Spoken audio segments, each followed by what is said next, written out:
Hi guys, this is Dr. Sadashivam once again with you, and today we are going to talk about Gift City. It was inaugurated by our Prime Minister recently, and this is not something new, and we have been talking about it for many years. And the fact that the Prime Minister of the country has inaugurated it, a lot of focus has developed around this particular city. Now, after all is said and done, we can expect that international players will start taking this particular initiative very seriously. Two pillars: one is the Prime Minister's inauguration, and that has given a lot of publicity and it will give a lot of boost. And at the world level, this gift city is going to be very significant. Now we're going to talk about IIFC, which is India International Financial Center, and the other one is IIBX, which is India International Bullish Exchange.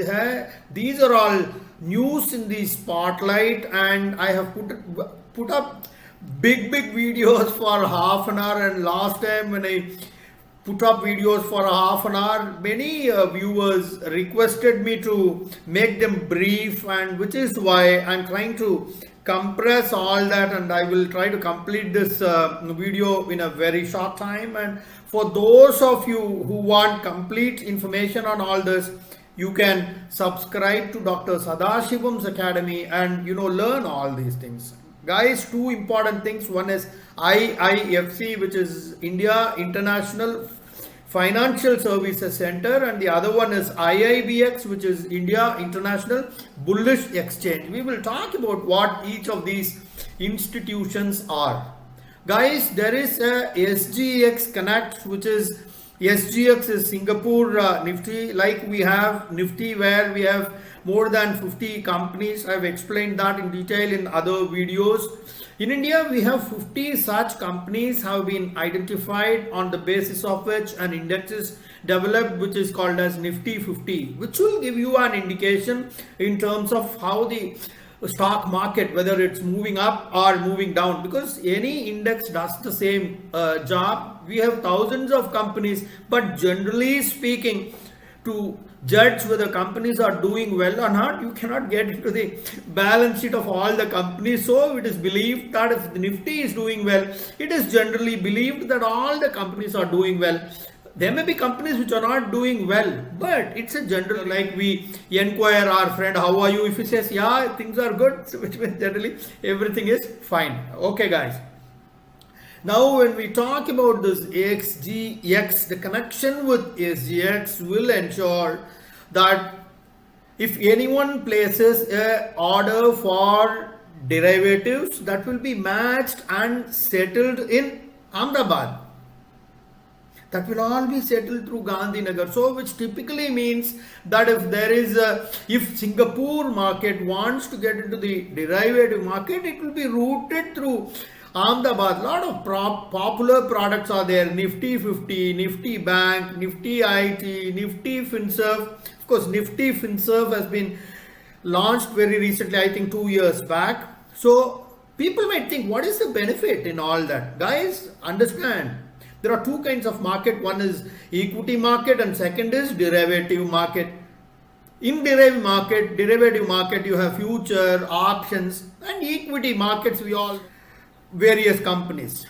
What is options? Options also you have a lot of things, butterfly, iron condor, short strangle, long strangle. This is a big theory, and I put up many videos on these strategies in the Dr. Sadashivam's Academy. Some are 45 minutes, 1 hour and all that. You can subscribe and watch those videos if you are interested.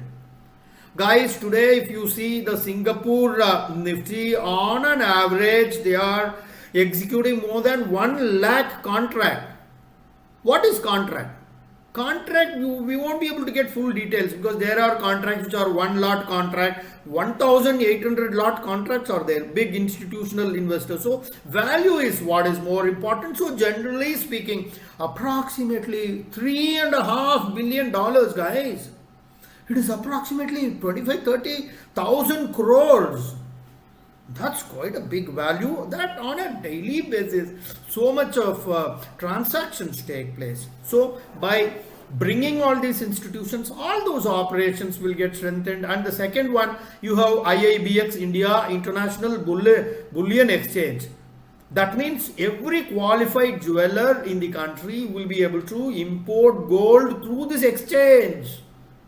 Now you might ask, what is the benefit in importing through this? That will be efficient price discovery.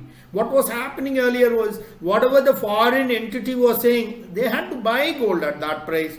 But today, as in any marketplace, you have sellers, you have buyers, and there will be proper price discovery so that not one entity will get unduly profited. That is the catch, guys. So this is a kind of a trade, where sellers and buyers meet. And the government is facilitating this mechanism, right? At the same time, I would also, of course, we have talked about this efficient price discovery mechanism. I have put up a complete video on this in the macroeconomics tuition series, right? Go through that. Guys, all of us know that India is one of the biggest importer of gold in the whole world, and there's a lot of benefit that the Indian market can derive from this, and it's happening for the first time in India and in the world. It's the third place that is happening. Guys, 200 companies have already set their shops. Your JP Morgan, your Deutsche Bank, all those companies have started coming. And I was watching Narendra Modi ji's speech very carefully, and he was saying that this initiative will support investment, this will act as an enabler, and it will act as a catalyst in the growth of our Bharat Mata. But guys, it is not, Dr. Sadasivam is not saying, our Prime Minister Narendra Modi is saying this. Okay, ji?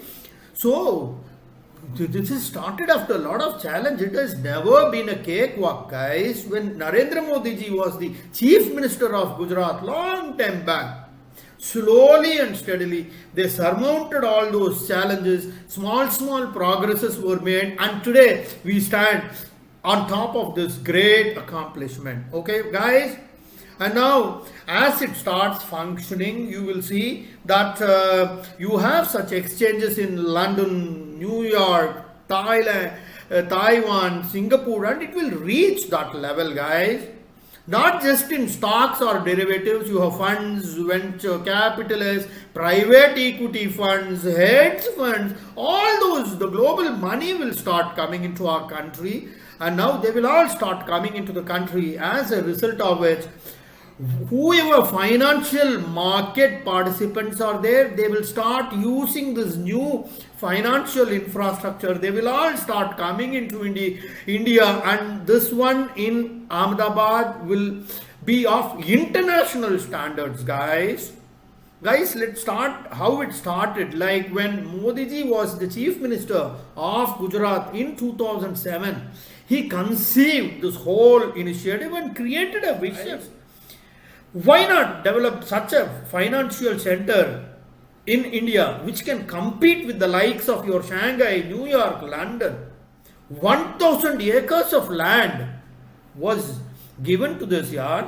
Somewhere around 900,000 acres of land is what I heard, and this infrastructure has been set up, and in one way this will be a multi-service SEZ.